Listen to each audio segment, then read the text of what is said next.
Good morning class. आज हम लोग अपनी आकृति हिंदी पाठमाला से अगला चैप्टर पढ़ेंगे। अभी तक हमने जितने चैप्टर्स पढ़े हैं वो सब आप लोगों ने अच्छे से लिख भी लिया होगा और पढ़ भी लिया होगा। तो आज का हमारा चैप्टर है विद्यालय में अनुशासन। अनुशासन से क्या मतलब है? अनुशासन से तात्पर्य होता है कि नियम के अनुसार, मतलब हम लोग जिस नियम को मानते हैं और किसी भी चीज़ को नियम के साथ उसका पालन करते हैं उसे हम अनुशासन कहते हैं। अनुशासन आपको देखने को कहाँ मिलता है? परिवार में, स्कूल में। देखिए, आप लोग अपने परिवार में भी एक अनुशासन में रहते हैं और स्कूल में हमेशा आप लोगों के साथ अनुशासन के साथ रहा जाता है। बच्चे हमेशा अनुशासित रहते हैं।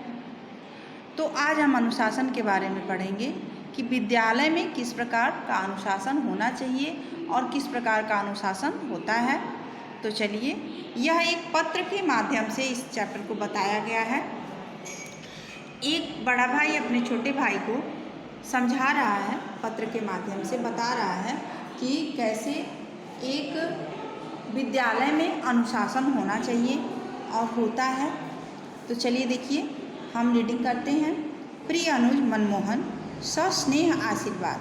प्रिय अनुज मतलब छोटे भाई को, अनुज माने छोटा भाई होता है, अपने छोटे भाई को बता रहे हैं ये कि सस्नेह आशीर्वाद, उसे आशीर्वाद देते हुए कह रहे हैं कि मुझे विश्वस्त सूत्रों से पता लगा है कि तुम अनुशासन की अवहेलना करते हुए दुर्विनीत और उद्दंड बनते जा रहे हो। अब देखिए, ये इनका जो भाई है छोटा वाला, वो क्या है, एकदम उद्दंड होते जा रहा है, वो अनुशासन नहीं मान रहा है और किस प्रकार का होते जा रहा है। तो देखिए, कह रहे हैं कि विश्वस्त सूत्रों माने क्या होता है? भरोसेमंद, मतलब विश्वास करने योग्य जो होता है उसे विश्वस्त कहा जाता है।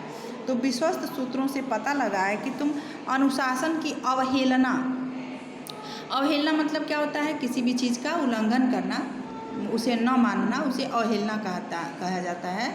और दुर्विनीत माने बुरे आचरण, जैसे आपका आचरण सही नहीं है, बुरा आचरण है, उसे दुर्विनीत कहते हैं। और उद्दंड मतलब आप लोग जानते ही हैं कि जो शरारती होता है, शरारत करता है, उसे उद्दंड कहा जाता है। मतलब अनुशासन की अवहेलना करता है और बुरे आचरण वाला शरारती हो गया है। कौन? इनका छोटा भाई, जो लेखक हैं इनके छोटे भाई को अपने कह रहे हैं। तुम्हारी कुत्सित प्रवृत्ति को, कुत्सित माने क्या होता है? कुत्सित माने होता है बुरा, कुत्सित माने बुरा प्रवृत्ति माने आचरण या स्वभाव। तो इस बुरे स्वभाव को सुनकर मेरे हृदय को बड़ी ठेस लगी है। ठीक है, तुम्हें मार्गदर्शन के लिए मैं कुछ सुझाव लिख रहा हूँ। आशा है तुम उनको अपने जीवन में ढालने का प्रयत्न करोगे। अब ये जो बड़े भाई हैं अपने छोटे भाई को समझा रहे हैं कि मैं कुछ बातें आपको, मतलब तुमको लिख रहा हूँ, बता रहा हूँ पत्र के माध्यम से। हमें ये उम्मीद है कि तुम उसमें अपने आप को ढालने का कोशिश करोगे। ठीक है, अनुशासन जीवन का मुख्य आधार है। अनुशासन क्या है? जीवन का मुख्य आधार होता है। यह उस सदाचार की नींव है जो जीवन की मुकुट और गौरव है। क्या है? यह उस सदाचार की नींव है जो जीवन का मुकुट और गौरव है। यह बड़प्पन और गौरव की सोने की कुंजी है। यह जीवन की वह प्राणवायु है जिसके बिना न तो मानव और न समाज ही कभी जीवित रह सकता है। देखिए, आप जहाँ भी रहते हैं, जिस समाज में रहते हैं, जिस सोसाइटी में रहते हैं, क्या है, वहाँ भी एक प्रकार का अनुशासन होता है कि हम कैसे रहेंगे और किस प्रकार रहेंगे कि समाज में हमारा अच्छा नाम होगा, न कि बुरा। बिना अनुशासन के जीवन वैसे ही है जैसे पतवार के बिना जहाज। अब इनका कहने का तात्पर्य है कि बिना अनुशासन के जीवन वैसे ही जैसे पतवार के बिना जहाज। जैसे जहाज, जो पानी में जहाज चलाई जाती है, उसे खेने के लिए एक पतवार होता है ना, एक लंबा सा बम्बू टाइप का होता है, उससे उसे खेया जाता है। तो क्या होता है? जहाज़ सीधे रास्ते से जाती है। अगर हम पतवार को हटा देंगे तो वो जहाज़ इधर उधर पानी में तैरने लगेगी, अपनी मंजिल तक नहीं पहुंच पाएगी। यह हमारे उन भावों पर अंकुश रखता है जो हमारे विनाश के निमित्त हो सकते हैं।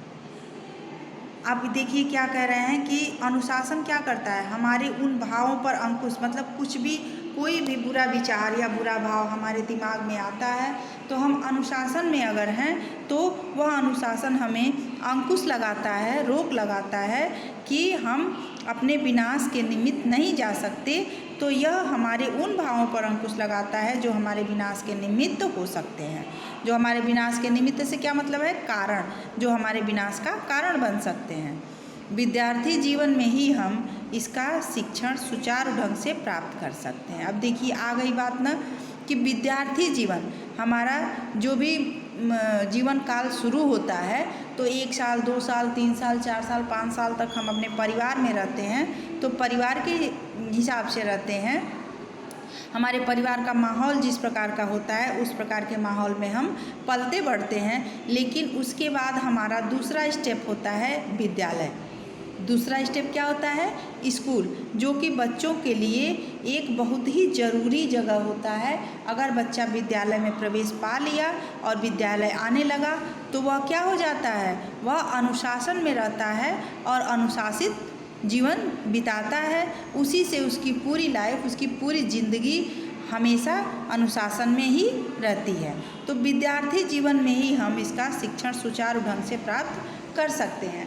जब इनके कहने का अर्थ है कि जब हम विद्यार्थी जीवन में होते हैं तो हमें अनुशासन का सही अर्थ समझ में आता है और हम उसका पालन करते हुए अपने ज़िंदगी को, अपने जीवन को सुचारू ढंग से चलाते हैं। वैसे तो जीवन के प्रत्येक क्षेत्र में अनुशासन का महत्व है। कह रहे हैं ना कि प्रत्येक क्षेत्र में जहाँ भी आपने पढ़ाई किया तो आपके विद्यालय में आपका अनुशासित होना ज़रूरी है। आप आगे गए, जॉब किए, आपको नौकरी मिली, नौकरी में भी आपको अनुशासन में ही रहना है। उसके बाद आप अपने समाज में रहते हैं, अपनी सोसाइटी के लोगों के साथ अनुशासन में ही रहेंगे। तो क्या होता है? ये सब हमें कहाँ से सीखने को मिलता है?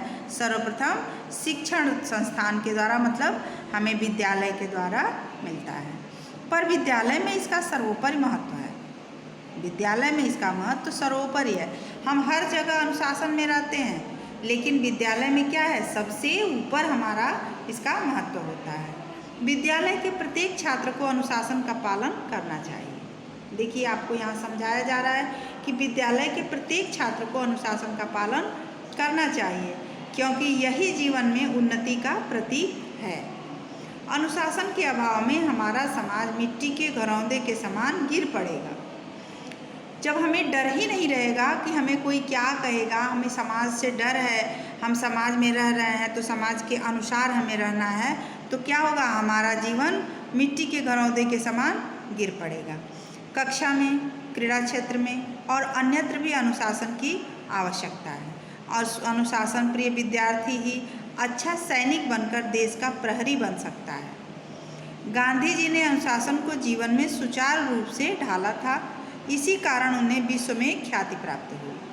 स्वतंत्र भारत में तो विद्यार्थी को अधिकाधिक अनुशासन प्रिय होना चाहिए क्योंकि इसी से हमारा देश चतुर्मुखी उन्नति कर सकता है और उसकी सुरक्षा स्थायी हो सकती है।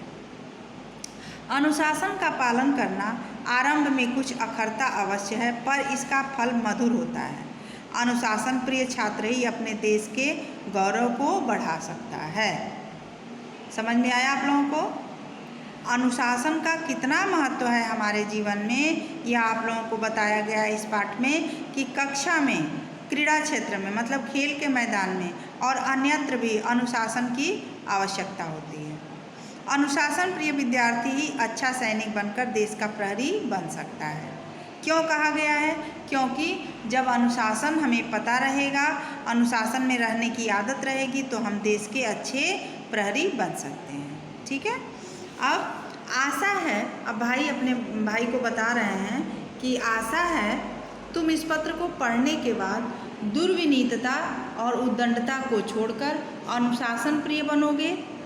कह रहे हैं ना कि अपनी बुरे आचरण और शरारत को छोड़कर अनुशासन प्रिय बनोगे। ऐसा करने पर ही तुम अच्छे नागरिक बनकर देश सेवा पर कर सकोगे। ठीक है।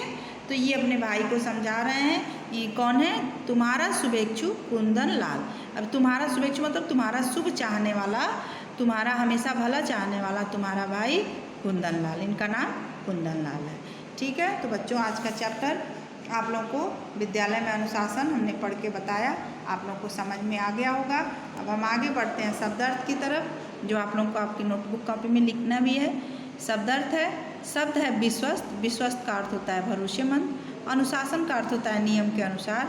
अवहेलना का अर्थ होता है उल्लंघन करना। दुर्विनीत का अर्थ होता है बुरे आचरण वाला। उद्दंड का अर्थ होता है शरारती। कुत्सित का अर्थ होता है बुरे। प्रवृत्त का अर्थ होता है स्वभाव। निमित्त का अर्थ होता है कारण। प्रहरी का अर्थ होता है पहरेदार या रक्षक। ख्याति का अर्थ होता है प्रसिद्धि। ठीक है, तो ये आप लोगों का शब्दार्थ है। अब हम आगे बढ़ते हैं एक्सरसाइज की तरफ। हमारा एक्सरसाइज है सही उत्तर पर सही का चिन्ह लगाओ। जीवन का मुख्य आधार क्या है? खेलना, किसी की बात न मानना, अनुशासन या देर तक सोना। तो हमारे जीवन का मुख्य आधार क्या है? अनुशासन। इसलिए तीसरे वाले ऑप्शन पे आप लोग सही का टिक लगाइए। अनुशासन को बताया गया है सोने की कुंजी, व्यर्थ की कुंजी, मूल्यहीन या सफलता की कुंजी। तो अनुशासन को क्या बताया गया है? सफलता की कुंजी। इस पे आप लोग टिक लगाइए।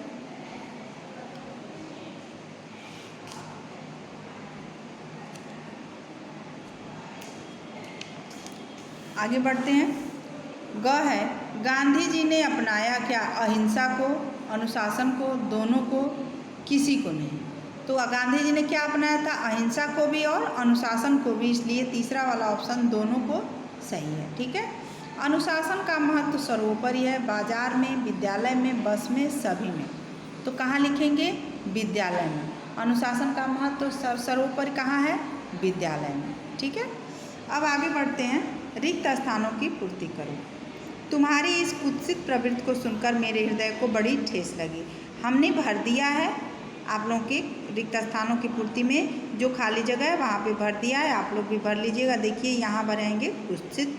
बिना अनुशासन के जीवन वैसे ही है जैसे के बिना जहाज। किसके बिना? पतवार के बिना। तो यहाँ लिखेंगे पतवार। विद्यालय के प्रत्येक छात्र को का पालन करना चाहिए। यहाँ लिखेंगे अनुशासन। अनुशासन प्रिय छात्र ही अपने देश के गौरव को बढ़ा सकते हैं। यहाँ लिखेंगे गौरव। ठीक है, अब है मेल मिलाने वाला। तुम्हें मार्गदर्शन के लिए कुछ सुझाव लिख रहा हूँ। अनुशासन जीवन का मुख्य आधार है। अनुशासन के अभाव में हमारा समाज मिट्टी के घरौंदे के समान है। अनुशासन का पालन करना आरंभ में अखरता है। उसके बाद है, देखिए, समझो और लिखो। सत आचार, सदाचार। ख है विद्यार्थी, विद्यार्थी। ये सब आप लोगों को अपनी बुक में भरना है। सच्चारण, उच्चारण, उच्चारण। सच्चरित, सच्चरित। भोजनालय, भोजन आलय, भोजनालय। परम आत्मा, परमात्मा। विलोम शब्द लिखिए। आशा का निराशा, उद्दंड का शांत, स्वतंत्र का परतंत्र, सदाचारी का दुराचार, सदाचारी का दुराचारी, उन्नति का अवनत, अस्थाई का अस्थाई। ठीक है, अब अंतर समझो। ये भी हमने ही भर दिया है, आप लोगों को बस लिख लेना है। पत्र का अर्थ होता है चिट्ठी। राम ने अपने अनुज को पत्र लिखा। एक पत्र का अर्थ होता है पत्ता। आम का पत्र हरे रंग का होता है। ठीक है, परिणाम का, फल का परिणाम। कल 10वीं की परीक्षा फल आएगी। अब फल आम, केला आदि। मुझे 2 किलो फल चाहिए। ठीक है, नए शब्द बनाइए। स्व प्लस तंत्र, स्वतंत्र। स्व प्लस जन, स्वजन। स्व प्लस रूप, स्वरूप। अनु प्लस शासन, अनुशासन। अनु प्लस पालन, अनुपालन। अनु प्लस रूप, अनुरूप। ठीक है, हमने पूरा चैप्टर आप लोगों को लिख के भर के दिखा दिया। अब आप लोग इस चैप्टर को पढ़ेंगे और पढ़ने के बाद इसे अच्छे से लिखेंगे। जो कॉपी में लिखना है वो कॉपी में लिखाएगा। क्वेश्चन आंसर आप लोगों का PDF के माध्यम से जाएगा। बाकी के सारे एक्सरसाइज आप लोग बुक में ही रहने देंगे, बुक से ही पढ़ेंगे। ठीक है, बाय।